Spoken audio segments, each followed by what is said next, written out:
بسم اللہ الرحمن الرحیم.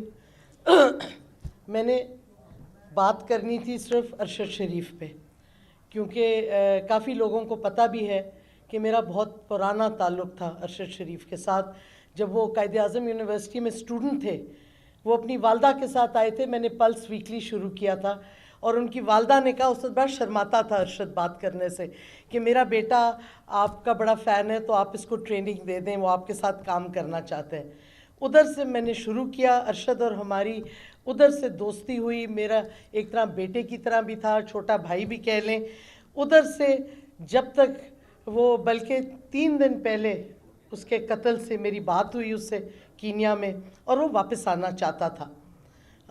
اس کو یہ عجیب عجیب خبریں لوگ دیتے ہیں، اور مجھے آج بڑا افسوس ہوا جب ڈی جی ISPR نے کہا، جو کہ بالکل غلط بیانی تھی، اور مجھے اس پہ افسوس یہ ہوا کہ ایک شخص کا اتنا بروٹل قتل ہوا ہے اور آپ کہہ رہے ہیں کہ اس کو تو کوئی خطرہ ہی نہیں تھا، کیونکہ وہ دن رات میرے ساتھ کانٹیکٹ میں تھا، اور اگر خطرہ ہوتا تو مجھے بتاتا. میرے پاس پوری کانورسیشنز ہیں فون پہ. اب میں فیصل واؤڈا کی طرح یوں نہیں کہوں گی فورینسک تیار ہے، کیونکہ میں جھوٹ نہیں بول رہی.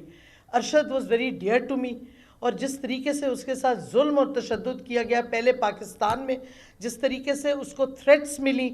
اچھا، اس کا مجھے 26 اگست کو فائنلی، کیونکہ وہ اس کا شو بند ہو گیا، اس نے واٹس ایپ اپنا بند کر دیا، تو مجھے گھبراہٹ تھی کدھر چلا گیا ارشد، کیونکہ یہ ہوتا نہیں تھا کہ ہم کمیونیکیٹ نہ کریں.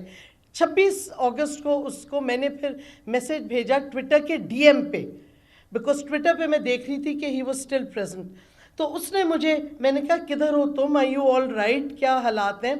اس کا جواب میں صرف آپ کو پڑھ دوں گی، اٹس رائٹ ہیئر، کہ high in hiding dock they had sent assassins after me. اور یہ مجھے ارشد نے جانے سے پہلے بھی ایک دفعہ کہا تھا کہ میرے پہ ہیڈ منی ہے، اور میں نے یہ کئی دفعہ انٹرویوز میں کہا ہے کہ اس پہ ہیڈ منی ٹیررسٹ کو دی گئی ہے. میں اب یہ نہیں الزامات لگانا چاہتی کس نے دیے ہیں، سب کو پتہ ہے کون اس کی آواز چپ کرانا چاہ رہا تھا. اس نے کہا they had sent assassins after me. IK also knows about threats to me and was kind enough to warn me. اور خان صاحب نے خود بھی کہا میں نے اسے وارننگ دی تھی. Too many players local with international nexus. باقی پھر ہماری پرسنل باتیں ہوئیں.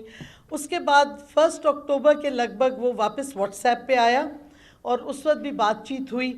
اور میں نے اس وقت صرف اتنا پوچھا تھا کہ تم جو ویلاگ ہروس کر رہے ہو اور جو بیک گراؤنڈ تمہارا ہے، اگر تم ہائیڈنگ میں ہو تو اس بیک گراؤنڈ سے لوگ ٹریس نہ کر لیں تم کدھر ہو. مجھے کیا پتا تھا کہ آلریڈی لوگوں نے ٹریس کر لیا تھا. لیکن یہ کہنا، ایک شخص جس نے آرمی پہ اتنی ویڈیوز اور پروگرامز بنائے، جس کے مجھے یاد ہے ابھی تک وہ دن when his father died of a heart attack، اور پھر اس کا بھائی جو آرمی میڈیکل کور کے ڈاکٹر تھے، آتے ہوئے ان کا ایکسیڈنٹ ہوا. وہ دن مجھے ابھی تک یاد ہے. میں جب ان کے گھر گئی، اتنی انہوں نے سیکریفائسز دی، اور آپ آج بیٹھ کے کہہ رہے ہیں جی کوئی تھریٹ ہی نہیں تھی ارشد شریف کو، نہیں تو وہ مجھے بتاتا، اس کو کون تھریٹن کرتا. اس کے فیملی میں تو یہ تو صحیح بات ہے غازی اور شہید بھی بہت ہیں، ہم ان کی عزت کرتے ہیں. خیر عزت تو آپ نے کیا دکھائی، اس کی شہادت آپ نے کروا دی. اس کو بروٹل ٹارگیٹڈ مرڈر جس نے بھی کیا ہے، وہ وہی ہیں جنہوں نے تھریٹن کیا. اور اب ہمارے ادارے کہہ رہے ہیں جی کوئی تھریٹ ہی نہیں تھی، یعنی کہ ایسے ہی وہ چلا گیا. اب پتہ نہیں کدھر کدھر الزامات. کل فیصل واڈا نے جو بیہودہ پریس کانفرنس کی، خیر اس کا تو سارا کریڈیبلٹی رانا سنالو نے خود ہی ختم کر دی جب اس نے پریس کانفرنس کر کے بیسکلی بتا دیا کہ ہاتھ ان کا تھا پریس کانفرنس میں، اور شاباش دی اور سارا کچھ پریس کانفرنس کو. تو یہ میں سمجھتی ہوں کہ اور بھی بہت شواہد ہیں ہمارے پاس، اور جوڈیشل کمیشن بنے. حالانکہ کمیشنز جو بنی ہیں، دیکھیں حامد میر کے قتل پہ بھی، وہ قتل نہیں سوری، اس کی جو گولیاں لگی تھیں، بڑی پاورفل کمیشن بنی تھی، پتہ نہیں کدھر چلی گئی رپورٹ اس کی. اور بھی کمیشنز بنی ہیں، اور جو بننی چاہیے کمیشن وہ بنی نہیں، جو کہ سائفر پہ بننی تھی. اتنی امپورٹنٹ بات، ملک کے ساتھ ایک سازش ہوئی ہے اور آپ اس پہ ایگزامن ہی نہیں کرنا چاہ رہے. تو ارشد شریف کے ساتھ اس طرح نہ کریں کہ اس کی شہادت کو آپ کنٹروورشل کر دیں، کہ اس پہ سوالات اٹھائیں اب جب کہ وہ شخص نہیں ہے جواب دینے کے لیے. لیکن ہمارے پاس بہت سے ثبوت ہیں، اس کی سٹیٹمنٹس ہیں ساری. ایک تو فؤاد نے بتا بھی دی. لیکن ایک اور بات پہ میں ختم کرنا چاہوں گی کہ دیکھیں آج بڑا اچھا ہے ڈی جی آئی نے بھی اور D G I S P R نے بھی کہا کہ ہمارا آئین فریڈم آف ایکسپریشن دیتا ہے، جمہوریت ہے، اس واسطے اظہار رائے اور کرٹیسزم بالکل لوگ کرنا یہ جمہوری حق ہے. لیکن آج کل یہ حق کس کو ملا ہوا ہے کھل کے؟ ود آل ڈیو رسپیکٹ، اب کوئی پتہ نہیں کل کو میں بھی شاید پک اپ ہو جاؤں، ایک دفعہ تو کوشش کی گئی تھی، لیکن چیف آف آرمی سٹاف 5.5 گھنٹے NDU میں گفتگو کرتے ہیں اور بڑا اچھا ہے. میں کہتی ہوں سب کو حق ہونا چاہیے فریڈم آف ایکسپریشن کا، آپ تنقید کریں، کرٹیسائز کریں. تو انہوں نے کیا کرٹیسائز، ہماری خان صاحب کو بھی کرٹیسائز کیا، کچھ تعریف بھی کی، لیکن کرٹیسائز کیا کافی حد تک 5.5 گھنٹے میں. آج آپ نے دیکھا ڈی جی آئی میں، ہمیں یہ یونیک ہے سچویشن کہ میں نے MI6 کے ڈائریکٹر کو کبھی نہیں پبلک پریس کانفرنس کرنے دیا، حالانکہ D G I S P R نے غالباً UK کا دیا کہ دیکھیں کتنے پرائم منسٹر بدلتے ہیں، بٹ وہ جس طریقے سے بدلتے ہیں وہ ذرا فرق طریقہ کار ہے. اینی ہاؤ، تو انہوں نے بھی پریس کانفرنس کی، سخت تنقید کی عمران خان صاحب کے ساتھ، کچھ ڈائریکٹ کی، کچھ انسینویشن کی، اور D G I S P R دونوں نے اپنی ویوز دیں. دیکھیں اینڈ میں ویوز ہوتی ہیں، ہر چیز سبجیکٹیو ہے، فیکٹس بھی جس طریقے سے آپ پیش کریں دے سبجیکٹیو، سوائے پیور سائنس کے ہر چیز ویلیو ججمنٹ ہے. انہوں نے دی، بڑا اچھا ہے، بہت جمہوری ملک ہے کہ یہ اداروں کے بھی آ کے پوری پریس کانفرنس کرتے ہیں، لیکن خدارا سیاستدانوں کو بھی وہی رائٹ دیں.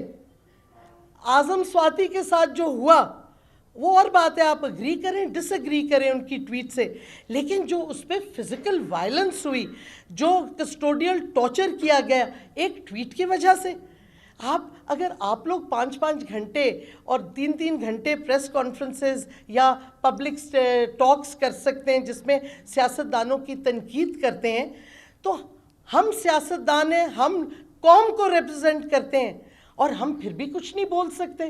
بچ بچا کے کوئی الفاظ کریں، خدا نہ خواستہ کسی لیڈر کا ملٹری لیڈرشپ کا نام غلطی سے لے لیں تو سیڈیشن لگ جاتی ہے 1248 جو کہ کلونیل قانون ہے. یا پھر آپ کیا کہتے ہیں جی انسائٹمنٹ ٹو میوٹنی ہو جاتی ہے اگر آپ کسی کو ذرا سا کرٹیسائز کریں. میوٹنی کا الفاظ دیکھ لیں آپ ڈکشنری میں، اس کا مطلب ہے کہ آپ ایکچولی فوج کے سپاہیوں کو اکسا رہے ہیں کہ آپ اپنے فوج کے کمانڈر کو ڈس اوبے کریں، پھر جا کے میوٹنی ہوتی ہے. یہ میوٹنی نہیں ہے اگر آپ کسی ملٹری لیڈر کو پالیسیز پہ یا ان کے بیان پہ جواب دیں جو کہ تنقیدی جواب ہو، کیونکہ اگر وہ تنقید کریں گے اور آپ خود آج انہوں نے ریکگنائز کیا کہ جمہوریت میں تنقید ہے، ہمارا آئین ہمیں حق دیتا ہے، تو ہمیں بھی وہ حق آپ دیں جو آئین میں لکھا ہوا ہے. ہمیں بھی تنقید کرنے دیں، ہمیں جواب دینے دیں جو آپ ہم پہ تنقید کرتے ہیں، ہم سے بھی سنیں، اپنے میں وہ رکھیں کہ آپ کرٹیسزم لے سکتے ہیں. آپ ہم پہ یہ نہیں کہ آپ ہم پہ تنقید کرتے جائیں اور ہم خوفزدہ ہوں کہ پتہ نہیں ہم نے کر دیا تو یا ہم پہ کنٹیمپٹ لگ جائے گا، یا ہم پہ دہشت گردی کا چارج لگ جائے گا، یا پتہ نہیں سیڈیشن لگ جائے گا. کیونکہ خان صاحب کے ساتھ یہی ہو رہا ہے، ہر دوسرے دن کوئی فضول سا چارج لگ جاتا ہے ان پہ. اور کس لیے لگتا ہے؟ کیونکہ وہ ایک اپنی ویو پوائنٹ دے رہے ہیں. آپ نہیں اگری کرتے، ہم کئی چیزوں سے نہیں اگری کرتے جو آپ نے کہی ہیں، لیکن یہ ہمارا حق ہے. اگر آپ اس میں بلیو کرتے ہیں اور پاکستان کی جمہوریت میں بلیو کرتے ہیں تو ہمیں حق دیں وہ بات کرنے کا اور تنقید کرنے کا.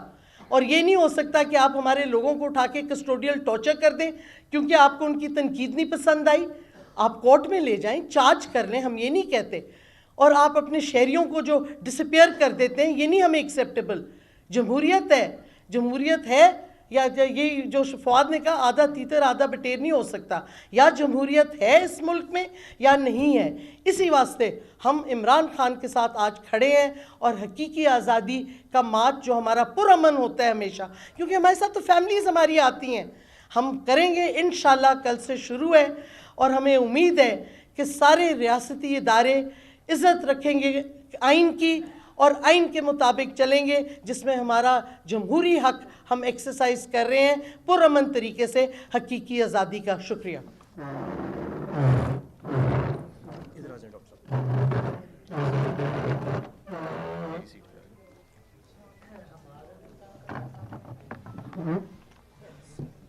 بسم اللہ الرحمن الرحیم. میں کوشش کروں گا کہ کوئی ایسی بات نہ کروں جو پہلے ہو چکی ہے. دیکھیں، پچھلے 5 سے 6 ماہ پاکستانی قوم نے بہت کچھ دیکھا ہے اور بہت کچھ سنا ہے اور بہت کچھ انہیں سنایا گیا ہے. سب کو پتہ ہے کہ ہمارے اداروں کا کردار رہا ہے پاکستان کی سیاست میں پچھلے 75 سال سے، اور گویا آج جو پریس کانفرنس ہے اس کے اندر اس چیز کو تسلیم بھی کیا گیا ہے.